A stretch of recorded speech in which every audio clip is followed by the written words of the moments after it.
Assalamualaikum warahmatullahi wabarakatuh. Di sini kami dari kelompok 2 akan melakukan presentasi mengenai teknik sampling. Eh, di sini kelompok kami terdiri dari saya, Noval Kamal, Nur Afidatul Ainia, Anina Ramadhani, dan Alia Ragina.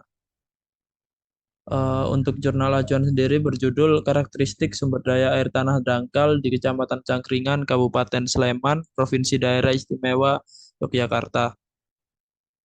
Untuk latar belakang jurnal, eh, dari deskripsi topik penelitian, penulis mendeskripsikan bahwa masalah yang terjadi adalah sumber daya air tanah yang eksploitasi melalui sumber galian yang digunakan penduduk sebagai sumber pemenuhan kebutuhan primer. Untuk fenomena yang terjadi pada penelitian jurnal tersebut adalah adanya penetapan Kecamatan Cangkringan sebagai salah satu daerah resapan air di Kabupaten Sleman yang dimana dilakukan melalui kajian akademik karakteristik fisik wilayah tersebut. Untuk identifikasi masalah yang terjadi pada jurnal tersebut, menyatakan bahwa penetapan suatu wilayah sebagai kawasan resapan air beri konsekuensi besar terhadap wilayah tersebut terkait dengan pembangunan fisik dan pengelolaan air yang tidak boleh sembarangan. Selanjutnya dilanjutkan oleh rekan saya.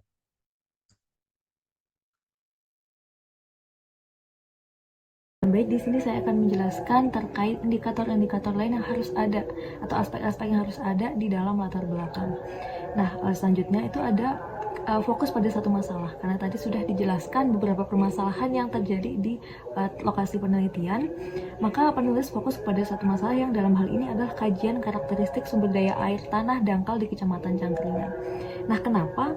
Karena dengan ditetapkannya Kecamatan Cangkringan ini menjadi salah satu kawasan resapan air di Kabupaten Sleman membawa dampak yang besar, karena dengan predikat tersebut sebagai kawasan resapan air itu, maka Kecamatan Cangkringan berperan sebagai salah satu kawasan yang mensuplai kebutuhan penduduk Kabupaten Sleman terhadap air bersih. Nah, maka dari itu pengelolaan daerah tersebut, baik pengelolaan secara fisik maupun sumber daya air tanahnya juga harus dilakukan dengan serius. Nah, yang kedua adalah penelitian sebelumnya. Jadi, di sini pun penulis juga menjelaskan terkait riset-riset yang sudah dilakukan sebelumnya. Jadi, riset-riset dengan tema karakteristik air tanah umumnya itu memiliki latar belakang yang mirip-mirip atau hampir sama, yaitu kebutuhan akan informasi karakteristik air tanah untuk tujuan tertentu. Namun yang membedakan di sini adalah variabel-variabel penelitian yang berbeda, sehingga menjadikan setiap penelitian itu memiliki ciri khasnya sendiri.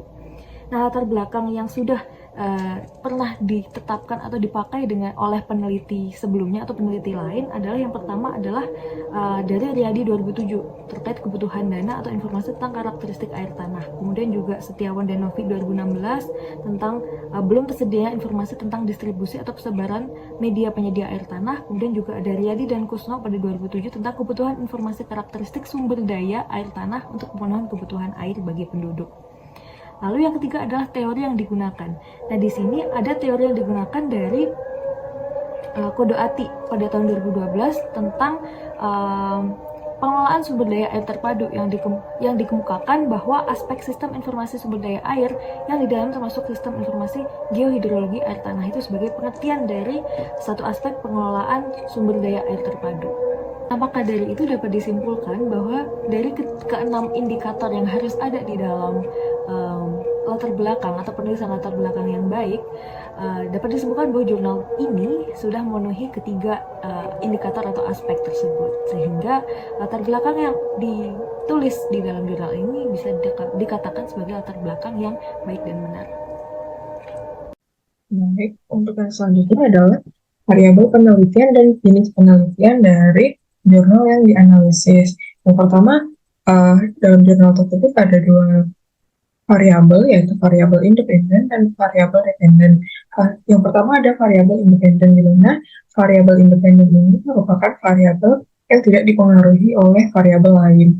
Nah, dalam jurnal tersebut terdapat dua variabel independen, yaitu ketinggian tempat lokasi dan posisi atau koordinat. Untuk ketinggian tempat lokasi ini, variabelnya menunjukkan ketinggian dari lokasi sampel di atas permukaan laut. Nah, variabel ini itu ditentukan dengan proposif dengan pertimbangan tertentu. Nah, Terus jenis data dari ketinggian tempat lokasi ini merupakan data rasio karena ketinggian ini dapat diukur dalam satuan panjang dan memiliki titik nol yang bermakna mutlak seperti contohnya ketinggian tempat lokasinya itu 3000 mdpl seperti itu.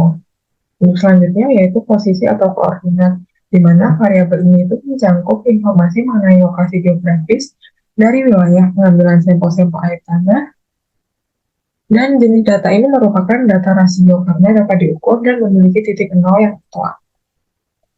Baik, untuk selanjutnya ada variabel dependen, di mana variabel dependen ini merupakan variabel terikat atau variabel yang dipengaruhi oleh variabel lain seperti variabel independen. Dalam jurnal tersebut terdapat tiga variabel dependen, yaitu kedalaman muka air tanah, daya hantar listrik air tanah, dan arah aliran air tanah. Yang pertama, kedalaman muka air tanah itu variabelnya menunjukkan kedalaman muka air tanah di lokasi sampel data.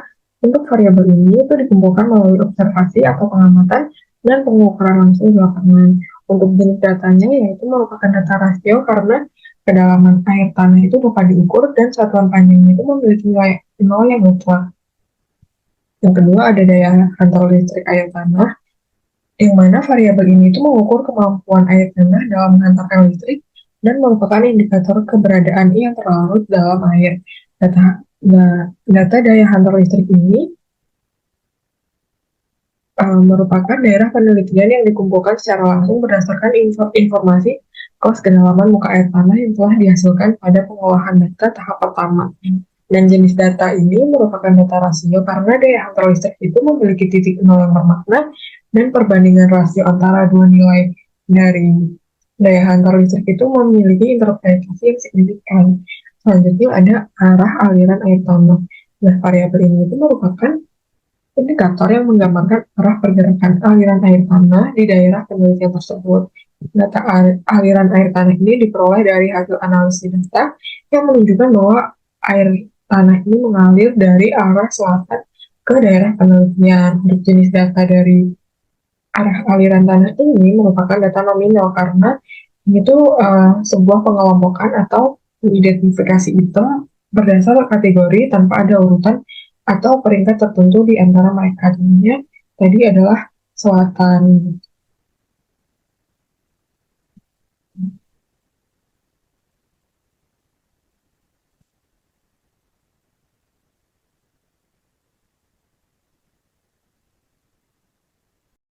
Baik, selanjutnya jenis data. Jenis data pada jurnal ini merupakan data primer karena pengumpulan datanya itu didapatkan dengan teknik observasi atau pengamatan secara langsung melalui pengukuran, pengamatan, dan pencatatan langsung di lapangan. Kemudian selain itu juga termasuk data sekunder, dikarenakan data ini juga diperoleh dengan cara mengumpulkan data yang telah dipublikasikan oleh lembaga atau instansi. Next. Selanjutnya, apakah pada jurnal ini terdapat uji validitas dan reliabilitas?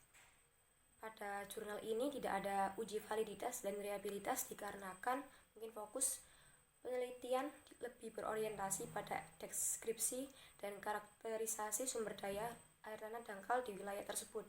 Mungkin juga peneliti telah mempertimbangkan bahwa data yang diperoleh lebih bersifat deskriptif dan observasional, sehingga uji validitas dan uji reliabilitas mungkin kurang dianggap sebagai langkah analisis yang relevan dalam konteks penelitian tersebut.